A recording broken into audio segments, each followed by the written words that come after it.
Bonjour à tous, bienvenue sur ma chaîne des jeux et des règles.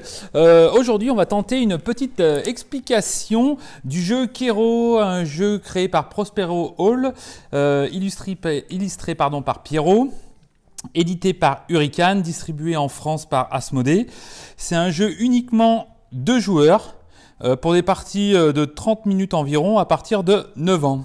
Voilà pour la présentation de Kero. Alors on va essayer de tenter comment ça marche. Voilà, donc là j'ai fait une petite installation.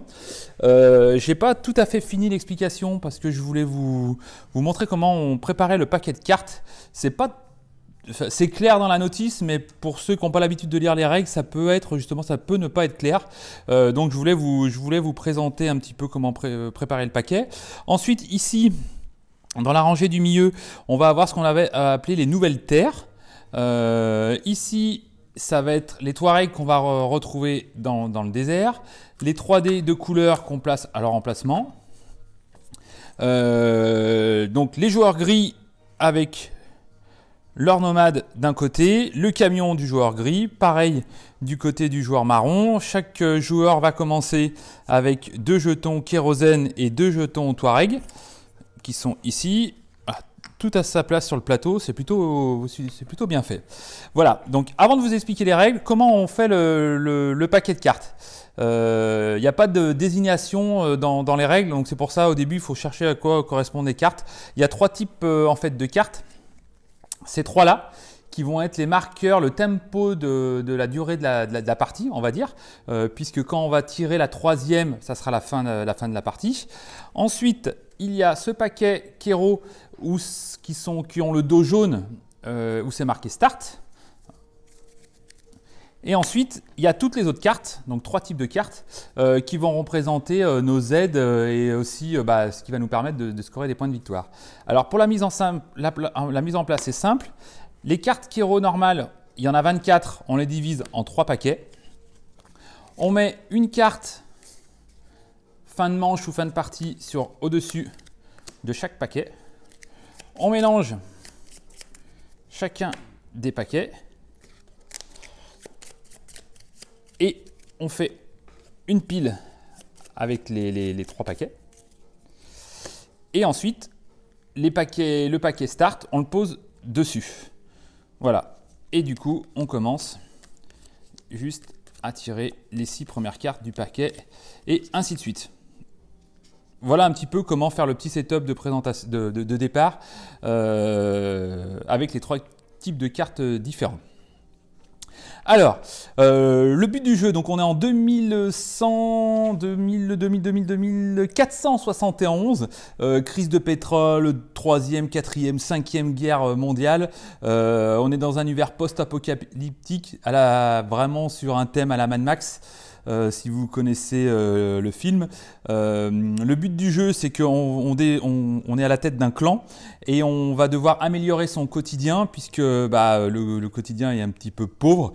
La seule ressource qui est importante, ça va être le fameux kérosène. Et on va devoir partir en expédition avec notre camion où à l'intérieur, il y a un petit peu de kérosène. En fait, il y a un gros sablier qui représente la quantité de kérosène qu'on a au départ. Donc, pour le début de la partie, bien mettre le sable du côté de l'avant du camion, comme ceci, et pas inversement. Voilà. Donc, le camion, les marqueurs. Il y a un petit pion premier joueur ici.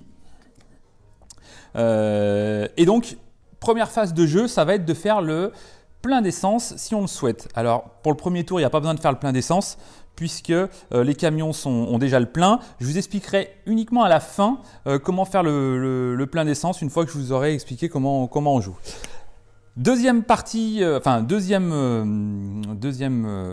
du tour, donc après avoir fait le plein d'essence, on va prendre les 5 dés blancs où dessus il va y avoir différentes ressources. Puisque le but du jeu, ça va être d'explorer donc les nouvelles terres et donc de récupérer ces tuiles-là, où en haut à gauche, on va retrouver des points de victoire et à la fin de la partie, c'est tout simplement celui qui aura le plus de points de victoire qui aura gagné la partie. Alors les points de victoire, on les retrouve sur les grandes tuiles comme ça, des terres inexplorées, où il va falloir donc aller voyager, et également sur les cartes. où on retrouve, sur certaines, pas toutes, des points de victoire. Les ressources du jeu, il va y avoir 5 types de ressources. Tout d'abord, le blé, comme on peut avoir ici, avec la phase du 2 qui correspond. La deuxième ressource, on la retrouve aussi sur cette carte, c'est bien évidemment le kérosène qu'on retrouve sur des petits tokens, mais aussi sur une phase de dés. Il va y avoir de la brique, ici, donc pareil sur une phase de dés. Il va y avoir, on va prendre celle-ci très bien pour l'exemple, des matériaux, du métal ou tout type de matériaux qui sont représentés ici, et des aides de camp, on va dire, qui sont représentés également par les dés. Donc là, on a vu les 6 ressources, plus la dernière qui n'est pas une ressource, c'est le feu. Il va falloir éviter, quand on lance les dés, de faire ce résultat.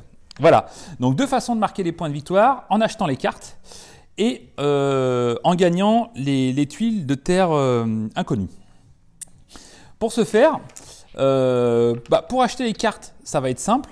Il va falloir qu'une fois qu'on aura lancé les dés, avoir, par exemple, pour acheter cette carte-là, récupérer, avoir fait 2 petits bonhommes comme ceci. Donc dans ces cas-là, je peux payer avec mes 2 bonhommes ici pour récupérer cette carte. J'aurai 1 point de victoire à la fin de la partie et certaines cartes vont nous donner des effets un peu particuliers. D'autres, comme celle-ci, vont rien il n'y aura pas d'effet one-shot à effectuer. Ça va être pour acheter les cartes. Donc on va se servir des ressources qu'on a effectuées sur les dés. Et également, pour explorer les terres inconnues, il va falloir payer en dés toujours une recrue et un matériau. C'est marqué au dos ici, c'est plutôt bien fait. Et si on paye une recrue et un matériau, on aura le droit de mettre un de nos nomades sur la tuile de notre choix. Par exemple, celle-ci. En sachant que dès qu'on tirera la première carte fin de manche qu'on a mis tout à l'heure dans le paquet de cartes, on fera un décompte de points, un décompte de majorité. Si c'est par exemple comme ça, allez pour l'exemple. Une fois qu'on va donc tirer cette carte fin de manche, pour les deux premières fois et la dernière, ça sera la fin de la partie, ceux qui ont la majorité sur les tuiles, tout simplement, vont récupérer la tuile. Donc là, le joueur gris pourra récupérer cette tuile. Là, ça sera le joueur marron qui récupérera cette tuile. Ici, le joueur marron, également cette tuile. Et ici, quand il y a égalité, eh ben, les nomades rentrent, mais personne récupère la tuile. Voilà comment on va arriver à la fin d'une manche. Je vais les remettre. Pour démarrer une deuxième manche, on va remplir ici le terrain. On fera une deuxième manche, une troisième manche, et à la fin de la troisième manche, ça sera la fin de la partie. Alors, comment on joue maintenant? Puisque, vous avez bien compris, c'est tout à la base de dés. Je ne vous ai pas présenté également ces 3 dés. On retrouve sur chaque dé le feu, donc c'est le 1, on va dire, le critique, le 1. Et on retrouve également sur les faces des dés les mêmes ressources qu'on a vu tout à l'heure, mais un peu plus puissant, puisque là, on peut gagner 3 matériaux d'un coup. On peut poser directement un de nos nomades sur une tuile. Voilà, les dés sont beaucoup plus puissants là, par exemple, il y a 2 bonhommes, que les dés blancs. Mais il va falloir les payer. Dernière chose que je ne vous ai pas présentée, c'est les Touaregs qui vont nous apporter des bonus à jouer à notre tour quand on veut. Il y a certains Touaregs qui vont interrompre le tour de l'autre joueur. Mais voilà, il y a une petite explication, une petite aide de jeu dans la notice pour vous expliquer à quoi servent les Touaregs. On en a 2 chacun à notre tour. Donc voilà, on revient au départ. Donc la première action, enfin la première chose qu'on peut faire, c'est faire le plein d'essence. On verra ensuite à la fin comment on fait. Deuxième chose, je prends les 5 dés et je peux acheter les dés de couleur en payant un bidon de kérosène par dé. Donc je peux très bien dire, allez, je sacrifie un kérosène en récupérant le dé de mon choix. Je vais récupérer le dé bleu. Et là, c'est l'action principale du jeu et c'est ce qui est fun et rigolo. C'est qu'avant de lancer les dés, on va tourner notre camion sur le dos. Alors on s'aperçoit que si on le met comme ça, il ne tient pas. Mais par contre, si on le met comme ça, le camion, il tient tout seul. Et le sable qui représente le kérosène va commencer à couler. Donc, qu'est-ce que je dois faire? L'idée, c'est que je vais lancer les dés autant de fois que je le veux. Je vais lancer les dés jusqu'à ce que les résultats me conviennent pour pouvoir acheter les cartes de mon choix ou de pouvoir envoyer les nomades sur les terres inconnues. Dès que je fais un résultat feu, le dé est écarté et je ne pourrai plus le relancer. Mais la particularité, c'est que voilà, je relance les dés autant de fois que je veux, tant que je ne fais pas de feu. Mais en même temps, je tourne mon camion et là c'est parti, je vais lancer les dés. Donc là par exemple, j'écarte celui-ci. J'aurais bien évidemment regardé avant qu'est-ce qu'il me faut. Là par exemple, je voulais acheter cette carte, 2 bonhommes, je peux garder celui-ci. Là, ici, je peux garder peut-être celle-ci, je relance, etc. Donc voilà, pendant ce temps-là, le kérosène coule. Je vais garder celle-ci, je ne vais pas garder les 2 briques. Si les 2 briques, hop, et ben j'arrête et j'arrête tout de suite le sablier et je remets le camion à plat. Et donc là, du coup, le kérosène arrête de couler.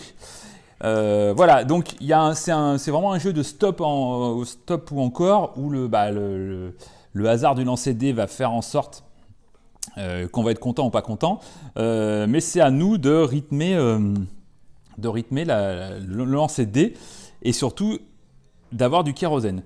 Puisque si pendant qu'on jette les dés, on n'a plus de kérosène, on arrête notre tour et on est automatiquement, on perd ce tour-là, on peut rien faire à ce tour-là et on sera obligé de faire un plein d'essence gratuitement à la fin de notre tour. Mais par contre, du coup, on perd un tour. Donc, une fois que j'ai arrêté, je vais pouvoir dépenser les ressources de mes dés. Et là, je vais faire comme je veux. Par exemple, je vais pouvoir dépenser ces 2 briques pour récupérer cette carte qui n'a pas d'effet one-shot. Ensuite, je vais regarder un petit peu ce que je peux faire. Donc, je ne vais pas pouvoir dépenser, c'est bête parce que j'avais 4 ici, mais j'ai qu'un bonhomme. Je vais choisir donc de dépenser mes matériaux et mon aide pour mettre un nomade ici. Et malheureusement, là, j'ai 3 matériaux que je ne vais pas pouvoir dépenser, donc le dé est perdu. Donc j'ai quand même réussi à récupérer une carte, j'ai quand même réussi à poser un nomade, c'est plutôt pas mal. Si, et c'est indiqué ici, là on arrive à la fin de mon tour, si je veux à ce moment-là, je vais pouvoir demander de l'aide aux Touaregs qui sont ici. Alors, je ne sais pas si vous le voyez bien, il y a, pour demander de l'aide à un Touareg, ça me coûte 2 bidons de kérosène. Donc dans ce cas-là, j'ai pas 2 bidons de kérosène, donc je peux pas acheter, je peux pas demander de l'aide à un Touareg. Si j'en avais eu 2, j'aurais pu acheter un des tokens que je mettais avec ceux que j'ai ici dans ma petite réserve. Là, arrive à la fin de mon tour, donc là j'ai encore du kérosène, donc je ne suis pas obligé de faire le plein d'essence. J'ai fait une tuile feu, il ne se passe rien. Si j'ai fait entre 0 et 1 tuile feu, il ne se passe rien. Du moment où j'en ai fait 2 ou plus, c'est indiqué ici, si j'avais fait 2 tuiles feu, je défausse la dernière carte, je décale, et je remets 2 nouvelles cartes pour le tour de mon adversaire. Donc le fait de faire beaucoup de feu, non seulement ça nous handicape parce que on a moins le choix dans les ressources, mais surtout c'est qu'on va défausser la dernière carte, donc tirer plus de cartes et donc accélérer le rythme de la partie. Accélérer le rythme de la partie. Donc voilà, là j'ai fait un tour de jeu, je vais passer les dés à mon adversaire, je vais reposer celui-ci ici. Et ça va être à mon adversaire de choisir s'il veut faire le plein d'essence, donc là c'est son premier tour, et donc de prendre ses dés. Là par exemple, il ne va pas décider d'acheter un dé, il préfère garder son kérosène, il retourne son camion et il lance les dés. Voilà, il va regarder rapidement, ça m'intéresse pas, ça m'intéresse pas, il continue, on va relancer ces deux-là, 2 blés, 1 essence, je vais préférer un troisième blé, non, je continue, hop, ça, top. Voilà. Donc là, j'ai fait 3 blés, 1 essence. Je peux prendre ou celle-ci ou celle-ci. Alors, ça tombe bien. Je vais prendre celle-ci. Et ici, il y a un petit... Alors, on s'aperçoit qu'il n'y a pas de point de victoire. Il y a un effet infini qui me dit de récupérer cette tuile. Donc, sur le côté ici, vous avez les 10 tuiles des pouvoirs permanents qui correspondent à ça. je le mets de mon côté. Alors, il y a un emplacement en bas du plateau ici pour les mettre, mais là, je ne suis pas sûr que vous les voyez hein, sur la caméra, donc il y a un petit emplacement ici. On va le mettre ici de côté. Et qu'est-ce que ça veut dire? C'est qu'à partir du tour prochain, je vais récupérer le dé bleu pour chaque lancer. Donc ça m'évitera d'acheter un dé en plus, ou alors je pourrais dépenser pour acheter le dé jaune ou le dé vert. Mais en tout cas, le dé bleu fera partie de... Je passerai de 5 à 6 dés. Donc voilà, moi je trouve qu'en début de partie, choper les cartes où il y a des infinis, c'est plutôt important. J'ai dépensé tous mes dés. Je n'ai fait, je ne me rappelle plus, j'ai fait qu'une flamme. Donc je ne défausse pas la dernière, je décale et je rempile. Donc tant qu'on a les cartes jaunes, on ne peut pas tomber sur une carte fin de manche ou fin de partie si c'est la troisième. Mais dès qu'on aura épuisé le paquet des cartes jaunes, il y a un risque de tomber sur les parties fin de manche. Donc il y a vraiment, c'est que du aléatoire, c'est vraiment un petit peu chaotique. Mais c'est ce qui est fun dans ce jeu. Voilà, donc on va répéter ça jusqu'à tirer une carte fin de manche. Une fois qu'on a récupéré une carte fin de manche, comme tout à l'heure, on va regarder les majorités ici. Les égalités, on ne gagne rien. Celui qui a le plus, il va récupérer les tuiles. Il y a des petits emplacements ici pour mettre les tuiles.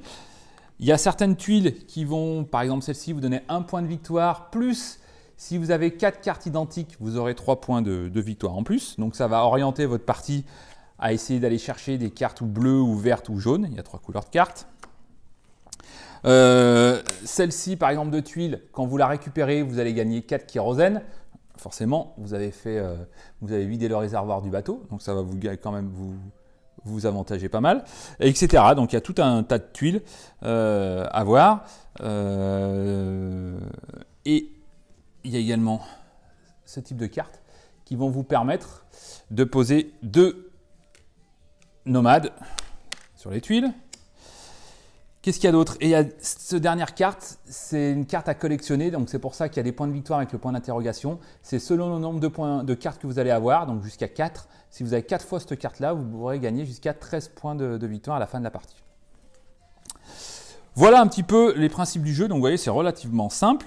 Vous allez jouer comme ça, à la fin de la 3e manche, celui qui aura le plus de points de victoire aura tout simplement gagné. Voilà, j'ai vraiment fait le tour des règles. Donc faire le plein d'essence, choisir si on veut acheter un dé ou pas, prendre nos dés bonus si on a pu avoir des tuiles comme ça, jeter les dés jusqu'à avoir tant qu'on a d'essence. Grâce aux dés qui nous rapportent des ressources, récupérer des cartes. Alors quand, je ne vous ai pas dit, hein, mais quand on fait cette ressource là, et ben tout simplement on récupère un bidon qu'on met dans notre stock. Donc voilà, avec les ressources, acheter les cartes, placer nos nomades si on a un aide de camp et un matériau. Si on veut acheter des tuiles Touareg qui sont quand même relativement fortes, hein, qui nous filent quand même un bon coup de main, mais elles coûtent cher, hein, 2 kérosène, c'est quand même cher. Voilà, acheter nos cartes et passer la main à le joueur adverse. Le plein d'essence. C'est une phase qui est assez rigolote aussi, puisque au début de notre tour, on peut choisir de faire pour un jerrycan le plein d'essence une fois, ou 2 jerrycans faire 2 fois le plein d'essence. Alors bien évidemment, il va falloir attendre de vraiment plus avoir d'essence, au risque que notre tour précédent, on va aller un peu vite pour jeter les dés, mais on s'aperçoit qu'on n'a plus d'essence et on arrête tout de suite, pour faire le plein d'essence. Pour faire le plein d'essence, c'est tout simple. On va dire que le joueur... C'est lui qui a commencé à jouer. Le joueur 1 a plus d'essence dans son camion. Il décide de faire, dans ce cas-là, le plein d'essence une seule fois, puisque de toute façon, il ne peut pas le faire 2 fois, parce que 2 fois, c'est 2 kérosène. Donc là, il n'a qu'un kérosène. Il veut faire le plein d'essence. Donc, il défausse son bidon de kérosène. L'autre joueur récupère tous les dés. J'ai bien dit tous. Donc, les 5 dés blancs et les 5 de couleur. Et en même temps, donc le joueur qui fait le plein va retourner son camion, cette fois dans l'autre sens, donc il va le tenir en main comme ça, pendant que le joueur adverse jette frénétiquement les dés. Et c'est pareil, dès qu'il fait des flammes, il écarte les dés. Et il va rejeter comme ça les dés pendant que le plein d'essence se fait, jusqu'à qu'il n'y ait plus de dés. Donc là, voilà, bon là c'est pas mal, hein, parce que là pendant ce temps-là, le sable il fait le plein d'essence. Voilà, là j'y arrive pas, là j'y arrive pas, là. Donc là c'est là qui est assez rigolo, parce que pendant ce temps-là, le camion se remplit. Tant que je fais pas de... Alors on va pas lancer les dés pendant 2 heures, voilà. Et une fois qu'il m'en reste plus qu'un, au maximum je le jetterai 5 fois. Si au bout de 5 fois, j'ai pas fait la flamme, et ben c'est le plein d'essence s'arrête. Donc une fois, 2 fois, hop, je rebaisse le camion et là j'ai fait le plein d'essence. Donc voilà, c'est grâce au jet de dés de l'adversaire qu'on fait son plein d'essence. Donc là j'ai fait le plein d'essence et c'est à mon tour de jouer. Je récupère les 5 dés. Si je veux, bah là j'ai plus de kérosène, je peux pas acheter de dés. Je vais relancer les dés pour pouvoir acheter des cartes, placer mes nomades. Voilà un petit peu rapidement pour la présentation du jeu. Alors, c'est pas un jeu qui est destiné aux fans de calcul. Voilà, vous voyez le nombre de dés qu'on jette. Quand on fait le plein d'essence, c'est notre adversaire qui va jeter les dés. Il y a plein d'aléatoires avec les cartes. On peut très bien avoir une partie plus courte, une partie plus longue selon quand est-ce que les cartes fin de manche. Donc, vous voyez, la dernière carte, c'était l'avant-dernière carte du paquet. Donc, cette partie, elle risquait d'être durer longtemps, mais ça se trouve, voilà, la première manche allait se terminer rapidement, la deuxième manche allait faire peut-être 2 ou 3 tours, par contre la dernière manche, on allait devoir épuiser toutes ces cartes, donc voilà, donc il y a beaucoup d'aléatoires, c'est ce qui est quand même rigolo dans ce jeu. Le matériel est franchement top. Tout est indiqué sur le plateau, on a des emplacements pour ranger nos petits tokens, les sabliers sont pour moi au top. Donc c'est vraiment sympa. Pas oublier au début de la partie de faire bien le plein de son camion. Donc il conseille en fait, une fois que c'est rangé dans la boîte, comme ceci, de mettre la boîte comme ça pendant que le jeu est dans l'étagère, et le camion se prépare pour la prochaine partie. Voilà, écoutez, j'ai essayé d'être clair et rapide. La première partie, on regarde un petit peu ce que c'est les icônes, surtout sur les petits tokens des nomades. Mais une fois qu'on a fait une partie, c'est plutôt clair. Vous voyez, là, celui-ci est clair, on a le droit de faire un plein d'essence gratuitement, donc sans payer le kérosène. Là, on a le droit de poser 2 jetons sur les terres inconnues. Ici, on peut récupérer 2 dés pour notre prochaine expédition. Ça, je ne sais même pas à quoi ça correspond, vous voyez. Ici, voilà, c'est le Touareg à utiliser quand l'autre joueur décide de faire le plein. Donc, quand un joueur décide de dire je fais le plein, l'adversaire ne prend que les dés blancs et pas les dés de couleur. Donc, du coup, le plein d'essence est censé durer moins longtemps. Donc voilà, donc c'est la seule petite carte vacherie.